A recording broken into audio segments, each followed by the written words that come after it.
ìwárí mi olófin èmi sánà aláwọ̀dà àlọ́rọ̀ láì sí èrè ẹ̀rẹ̀.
tó gbẹ̀yìn kí a tó ti sojú ibi.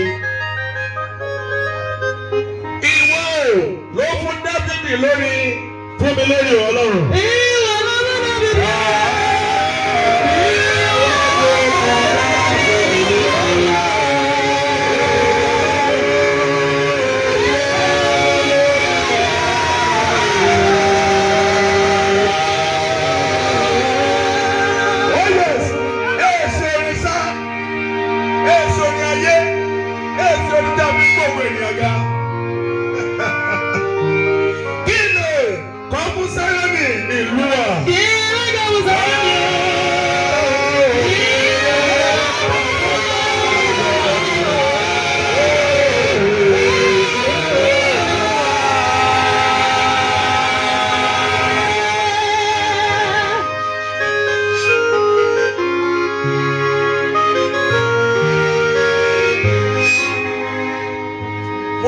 Pàtẹ́wọ́ rẹ̀ máa jọ ká ẹ lórí ìjókòó. Látàtí àlórúkọ rẹ̀, ọmọ Yemi, ọmọ Bàmí, àmàjèwọ̀. Onígbàgbọ́ yìí bá Sátánì jẹ́, ó ti jèwọ̀. Ọmọ Bàmí, ọmọ Yemi, àmàjèwọ̀. Ó ní gbàgbọ́ bá Sátánì jẹ́, ó ti jèwọ̀.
We might.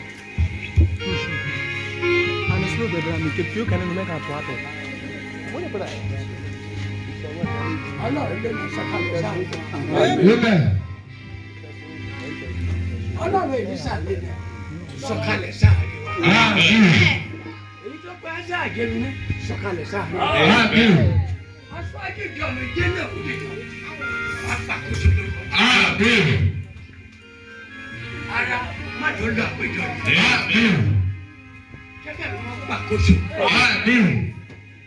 Lọ́gbé rẹ̀ ọkùnrin obìnrin ọmọdé àti àgbà orílẹ̀ ìjà ló ká gba ìṣẹ́ mi. Amen. Kí gbogbo wa padà sílẹ̀ pẹ̀lú ìgbàlá yìí. Amen. Ìjọba tó mọ̀ kó ṣe bẹ́ẹ̀ kó. Amen. Lọ́jọ́ lórí ìjọ yìí. Amen. Bá a ṣe dókun. Amen. Má yọ káàkiri. Amen. Bá a ṣe dókun. Amen. Gbogbo àwọn ènìyàn wa làwọn ṣe. Amen. Ẹ̀kọ́ yọ ọ̀yẹ̀ òkú rẹ̀. Amen. Ẹ̀kọ́ yẹ gbogbo ayé òkú. Amen. Jésù Olúwa wa. Amen. Hallelujah. Lẹ́ẹ̀kan sí hallelujah. Hallelujah. Ìwé sáwọn gbogbo The book of Psalms said, òun ni said, sáwọn ìwé 145. Psalm 145, 145 èmi ò gbé ọ̀gá. I will lift you up, my God, Ọlọ́run my God, ọba my King. èmi ò máa fìbò fún I will bless your name. láyé àti láyé àwọn láti Everlasting. fìbò fún Olúwa. We have to give praises to the name of God. Àwọn láti gbóògùn ara wa ga. We are not here to praise ourselves. Àwọn láti bá ṣe àṣehàn. We are not here to do sabi, Bí kò ṣe láti gbé orúkọ Jésù Kristi ga. but to praise the name of Jesus Christ. Ìyẹn lábá wá o. That is why we are here. Ìyẹn lábá wá. That is why we are here. Torí náà, So, bàbá mímọ́, our Holy Father, àpéjọ mímọ́ yìí. this holy gathering, Wọ́n bá wákàtí mélòó tí a máa lò. the little time we are going to be using, Ká máa fi gúnlẹ̀. that will come down. Jẹ́ kó gbòòrò rẹ̀ ga. Amen. Kàwé sí díẹ̀ náà. Read the book a little bit. Ní ojoojúmọ́. Every day I will bless you. Èmi ò máa yin orúkọ rẹ̀ láyà. I will praise your name. Amen. Títóbi ni Olúwa. Great is the Lord, Ó sì ní púpọ̀. Ó wá ní ìpò. and He has so much praise. Àwa máa rí ti sí. His greatness is mysterious. Ìran kan yóò máa ṣọ̀rẹ́ kéèké. Kàá kí ohun rẹ̀ kó jáde. One generation Yóò máa yin iṣẹ́ rẹ̀ déèkejì. Bẹ́ẹ̀ni. Yóò sì máa sọ̀rọ̀ iṣẹ́ agbára rẹ̀. Yóò sì máa sọ̀rọ̀ iṣẹ́ will speak of your great agbára Ọlọ́run. power. Torí náà làṣẹ wá péjọ. That is why we are here gathered. Èmi ò máa sọ̀rọ̀ iye ọlá rẹ̀ tí ó ní ògo. Bẹ́ẹ̀ni. Àti ti iṣẹ́ ìyanu rẹ̀. Ó tó. Hallelujah. Hallelujah. Kí ni àkórí ọ̀rọ̀? What is the theme of the anniversary? Mo rí pé orí kẹjọ. John 8, verse 12. That is what I saw. Àní èmi ni ìmọ́lẹ̀ ayé. Said, I am the light of the world. Ẹnikẹ́ni tó bá tọ̀ mí lẹ́yìn. Anyone who follows me Kì yóò rìn nínú. will never walk in Yóò ní darkness. ìmọ́lẹ̀ yìí. He will walk in everlasting light. Ẹ kò nípa àti Jésù sọ̀rọ̀. When Jesus said the word, Àwọn Farisí, the Pharisees, àwọn tó jẹ́ ti ara, those who are of the flesh, wọ́n kàn rẹ̀. they mocked his word. Ìyẹn ni pé ẹnìkan ṣiṣẹ́ Ọlọ́run. And someone is doing the work of God, Kò fẹ́ pẹ̀lú. and you don't want to receive Kò mockery. sọ pé òun ṣiṣẹ́ Ọlọ́run. Say they are doing the work of God. Ìyìn ni wọ́n ló fẹ́ níwájú. It is only praises that you want from people. Ta ló fẹ́ fi jọ? Who do you want to resemble? Ta ló fẹ́ fi jọ? Who do you want to resemble? Mí náà lọ kọ orin. Mina sang a song. Ó ní lórúkọ bàbá. He said, in the name of the Father and of the Son, Àfi ọ̀sẹ̀ kò yẹ we put you in a position today. Àfi òróró yà á. We anointed Àfi you. ọ̀já oyè kọ́. We give you a collar. Go and reap fruit. Àfi ọ̀já oyè fún ọ. We give you collar of title Àpòpálẹ̀ ọlọ́wọ́. and its staff. Go and bring forth fruit. But you should know this, that servants can never be greater than their masters. Hear your master. Dìde ẹgbẹ́ agbẹ́lẹ̀. Stand and carry the cross. Do your work of Jesus. Don't look at mockery. Do the work of your Lord. nígbà tí wọ́n ti fi Jésù ṣẹ̀sìn. When they mocked Jesus, Sani èmi àti rẹ̀. who am I and you Tí o fẹ́ gbàgbọ́. that we don't want to be mocked? Pàápàá ìránṣẹ́ àdájẹ́. We all are servants. Ìránṣẹ́ àdájẹ́ o. We all are servants. Kí n má lọ fi ara mi sí ipò ńlá. Don't let me go and put myself in a great position Débi tí ẹnìkan kò lè sọ̀rọ̀ sí mi. that somebody cannot talk to me. Mo tó wà bẹ́ẹ̀ ni pé What is there is, àwọn tó jẹ́ tiẹ̀ mi. those who are of the Spirit, Wọ́n á mọ bá ṣe máa bá èèyàn Ọlọ́run rìn. they know how to walk with the man of God. Àwọn wọ̀nyẹn Those ones, wọ́n fi àyè yẹn sílẹ̀ fún wọn. they give the space for Pé them wọ́n jẹ́ tiẹ̀ ni ẹ̀. because they are of the Spirit. Àwọn tó wà nípa ti ara. But those of the flesh, Wọ́n kò lè ṣe. they cannot do it. Hallelujah. Hallelujah. Wọ́n ga Jésù. They mocked Kí ni Jesus. wọ́n lọ sọ níbẹ̀? What did they say there? Jésù sì sọ fún wọn pé Jésù sì sọ fún Jesus wọn told them that. èmi ni ìmọ́lẹ̀ ayé. èmi ni ìmọ́lẹ̀ ayé. And the light of the world. Ẹni tó bá tọ̀ mí lẹ́yìn. Ẹni tó bá tọ̀ mí lẹ́yìn. Anyone ó lè wá who lẹ́yìn walked fìdí. Behind me, Ẹnikẹ́ni tó bá tọ̀ mí lẹ́yìn. anyone who walked with me, Yóò rìn nínú òkùnkùn. Kì yóò rìn nínú òkùnkùn. they will not walk in darkness, Ṣùgbọ́n yóò ní ìmọ́lẹ̀ yìí. Ṣùgbọ́n yóò ní ìmọ́lẹ̀. but will have everlasting light. Kí ni àwọn Farisí? Nítorí náà àwọn Farisí wí fún pé Nítorí náà àwọn Farisí. The Pharisees told him that ìwọ jẹ́rìí Ìwọ ara rẹ. jẹ́rìí ara you rẹ. are testifying for yourself. Ẹ̀rí rẹ kì í ṣe òtítọ́. Your testimony is not true. Ẹ wo bí àwọn ẹni tí ara ṣe ń sọ̀rọ̀ sí. Hear how the people of the flesh are talking. Torí pé bí a ṣe ń wo ara wa. Because as we are looking at ourselves, that is the way they look at Jesus then. Torí pé tí kò bá ti inú ènìyàn wá wọn ò lè gbàgbọ́. Because if you do not come through woman, they will not believe. Wọ́n wá bàbá wọn rí. They will look for it and they won't see it. They will say, we don't know where it came from. Láti Jésù mímọ́. Wọ́n má gbà. They mocked him. Ìwọ jẹ́rìí ara rẹ. You are testifying for yourself. Your testimony is not true. Jésù dáhùn wí fún wọn pé Jésù á dáhùn. Jesus answered and said, bí mo tilẹ̀ jẹ́rìí ara mi, Bí mo tilẹ̀ jẹ́rìí ara rẹ. even if I testify for myself, òtítọ́ ni ẹ̀rí mi. Òtítọ́ lẹ rí mi. my testimony is true. Nítorí mo mọ ibi tí mo ti wá. Nítorí mo mọ ibi tí mo. Because I know where I came from Mo sì mọ ibi tí mo ń Mo lọ. sì mọ ibi tí mo ń and lọ. I know where I'm going to. Bẹ́ẹ̀ni kò lè mọ ibi tí mo ti Ṣùgbọ́n wá. ẹ̀yin kò lè mọ. But you cannot know where I came Àti from, ibi tí mo lọ. Àti ibi tí mo ń lọ. neither where I'm going to. Ẹ̀yin ṣe ìdájọ́. Ẹ̀yin ṣe ìdájọ́ nípa ti You are judging by the flesh, Èmi Ẹbí kò ṣe kò ṣe ìdájọ́ but I nípa. judge no one. Ṣùgbọ́n bí n bá ṣe Ṣùgbọ́n bí ẹ̀ má sì ṣe ìdájọ́. But whenever I do my judgment, Òtítọ́ ní ìdájọ́. my judgment is true. nítorí èmi nìkan. Nítorí èmi nìkan. Because it is not only Bẹ́ẹ̀ni me, àti bàbá mi. Ṣùgbọ́n èmi àti. but myself and my Father who sent me. Ẹ sì kọ́ pẹ̀lú ní Ẹ sì kọ́ pẹ̀lú òfin. And you wrote it in your law that Òtítọ́ ni ẹ̀rí ènìyàn. Òtítọ́ ní ẹ̀rí ènìyàn méjì. the witness of two people is true. Tí ń jẹ́rìí ara Èmi ni ẹni tí ń jẹ́rìí. I am the one testifying for myself, Àti bàbá tó rán mi sì ń and jẹ́rìí. the Father who sent me is testifying. nítorí náà wọ́n wí fún pé Wọ́n á wù fún. They told him that. níbo ni bàbá rẹ wà? Níbo ni bàbá? Where is your Father? Jésù dáhùn pé Jésù. Jesus answered, ẹ̀yin kò mọ̀. Ẹ̀yin kò. you do not know me, Bẹ́ẹ̀ni ẹ kò sì mọ bàbá. Bẹ́ẹ̀ ni ẹ kò and you do not know my Father. Ìbáṣepọ̀ yìí mọ̀ mí. Ìbáṣepọ̀ yìí mọ̀. I don't mean you know me. Ẹ̀yin ìbá ti ṣe mọ bàbá mi. Ẹ̀yin ìbá sì ti mọ̀. You would have known my Father. Ọ̀rọ̀ wọ̀nyí ni Jésù sọ sí ibi. Àwọn ọ̀rọ̀ yìí ni Jésù ń sọ níbi ìtura. The words that Jesus Christ told them Kọ́ni ní tẹ́ḿpìlì. Níbi tó ti kọ́ ni. as he was teaching in the temple. Ẹnikẹ́ni kò sì mú. Ẹnikẹ́ni kò sí. No one arrested him Nítorí wákàtí rẹ̀ kò tí ì tó. because the time has not come. Hallelujah. Gbọ́ ẹ wá wò. Look at it. Ajẹ́gbèsè yìí ni o. We all are in debt. Àwọn kan wà ní Jésù mímọ́. Àwọn kan wà nínú ìjọ. Some people are in the church. Wọ́n ti di iṣẹ́ àwọn ẹ̀. They prepare those Láti ones gbógun ti ọ̀rọ̀ lọ. to wage war against the word of God. Kò sí bó ṣe lè sọ́jọ́. There is no how you want to say it. Ó mọ̀ ṣe. You don't know how to do it. Àwọn wọ́n yàn wọ́n láti gbógun ti ọ̀rọ̀ lọ. They are chosen to wage war Kí against the ọ̀rọ̀ word of Ọlọ́run kó God ba lè ṣẹ ní o. so that the word of God will come to pass. Kí ọ̀rọ̀ Ọlọ́run kó ba lè It ṣẹ. is so that the word of God will come to pass Nínú wa ni. in us. Torí pé Because- ìyìn ẹni tí kò sí lọ́dọ̀ ẹ̀. Praises of Because- God is not with man but with God. Kí là ń sọ yìí? What are we talking about? Kí là ń sọ yìí? What are we talking about? Jésù Jesus, ẹni tó wà lánàá the one who existed yesterday, today, àti ti láéláé. and everlasting. Ta ni Olúwa ẹ̀? Who is the person?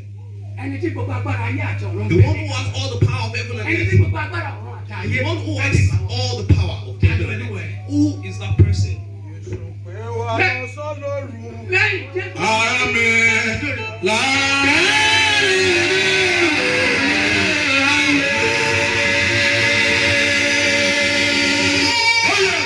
Lójoojúmọ́ là ń gbọ́ rẹ̀ pé Kristiani ẹ̀ tẹ̀.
Kò sọ́ba, kò sí ìjòyè tí a lè fi wí Ọlọ́run ọba tuntun. Kò sọ́ba.